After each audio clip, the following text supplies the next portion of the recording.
শুধু রাজনীতির গুণগত পরিবর্তন আনলেই তো সবকিছু হয়ে যাবে না।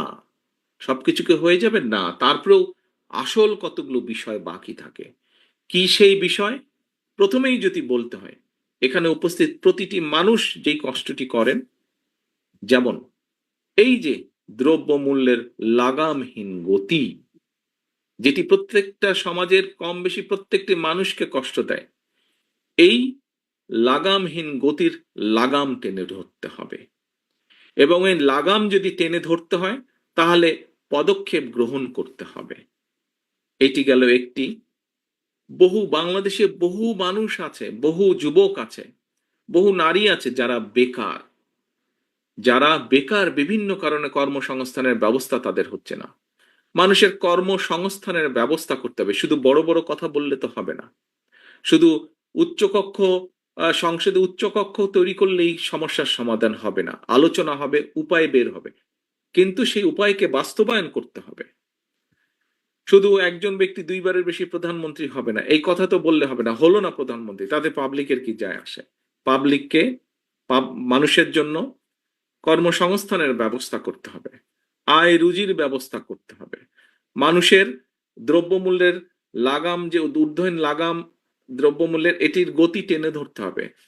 কৃষকের ফসলের উৎপাদন বাড়াতে হবে। আবার একই সাথে কৃষক যাতে পণ্যের ন্যায্য মূল্য পায়, সেটিও নিশ্চিত করতে হবে। কৃষকের জন্য খাল কাটার ব্যবস্থা করতে হবে, যাতে কৃষক অল্প খরচে সহজে পানি পেতে পারে তার দ্রব্য উৎপাদনের জন্য, কৃষি পণ্য উৎপাদনের জন্য।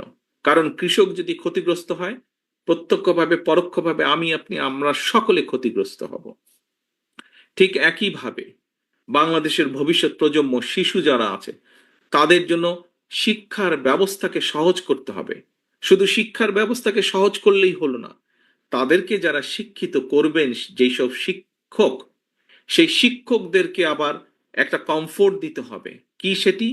তাদেরকে সহযোগিতা দিতে হবে অর্থনৈতিকভাবে, যাতে করে তারা তাদের পুরা মনোনিবেশ করতে পারেন, মনটাকে একদম মনোনিবেশ করতে পারেন শিক্ষার জন্য। অর্থাৎ তারা যাতে সুষ্ঠুভাবে এই দেশের ভবিষ্যৎ প্রজন্মদেরকে শিক্ষা দিতে পারে, সঠিক শিক্ষা দিতে পারে, সেটির ব্যাপারেও নজর দিতে হবে। শুধু বই খাতা দিলে হবে না, শুধু বিল্ডিং বানালে হবে না, শিক্ষকদের প্রতিও নজর দিতে হবে।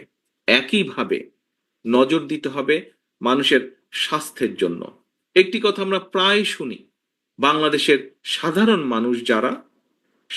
মানুষ যারা তারা দেশের হাসপাতালগুলোতে ঠিকভাবে চিকিৎসা সুবিধা পায় না। এর বাইরে যে সকল মানুষ আর্থিকভাবে এফোর্ড করতে পারেন, আর্থিকভাবে যাদের পক্ষে সম্ভব, তারা হয়তো কেউ বাংলাদেশের বাইরে অন্য অন্য দেশে চিকিৎসার সুবিধা নিতে চলে যান।